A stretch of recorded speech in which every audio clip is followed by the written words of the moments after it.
30-year-old Masood is a civil engineer. He's been working with ISAF for 6 years.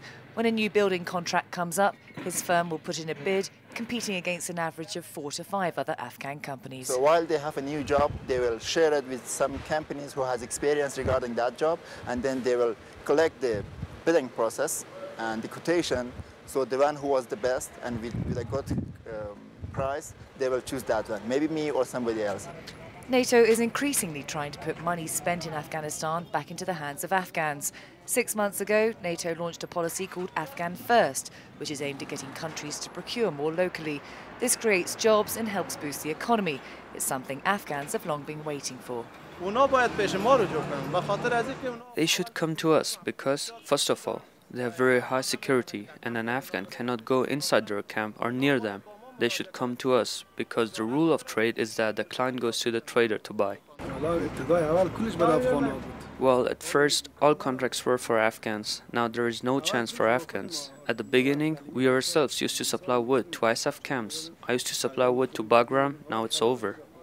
They should buy from us. If they don't buy from us, we don't have factories in our country. So how are we going to benefit? With an increased desire to award more contracts to Afghan companies, NATO's had to issue new guidelines in a bid to stem corruption and the indirect financing of insurgents. We've set up 2 task forces to make sure that the money only goes into the hands of legitimate businessmen and indeed that we see local employment from it. We're absolutely determined that nothing we do here undermines our efforts to combat the insurgency. While NATO as an organisation has signed off on the Afghan First policy, it's not easy getting the individual member countries here to participate. Each nation has its own views on how to spend its money, meaning some countries are doing better than others. What about food safety? What about quality of the food chain? What about cold houses? There aren't any. And so it is really difficult then for the nations to go for a contract, to feed their own soldiers, to make sure that these soldiers don't get sick or ill. And so they choose then for the other option.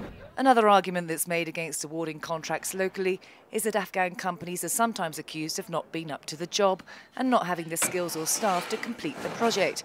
In some cases, that may be true, but help is at hand for companies wanting to put together a more professional package. We provide a bit of a vetting service of the almost 6,000 Afghan businesses we have in our database. They're all licensed, they're legally registered with the government, and we actually send a team out to where the business is to make sure that they are who they say they are, they do what they say they do, and that they do have some capacity. A year and a half ago, every uniform and every pair of boots being worn by every Afghan police officer and every Afghan soldier were imported from Pakistan, China, Indonesia, from all over the region.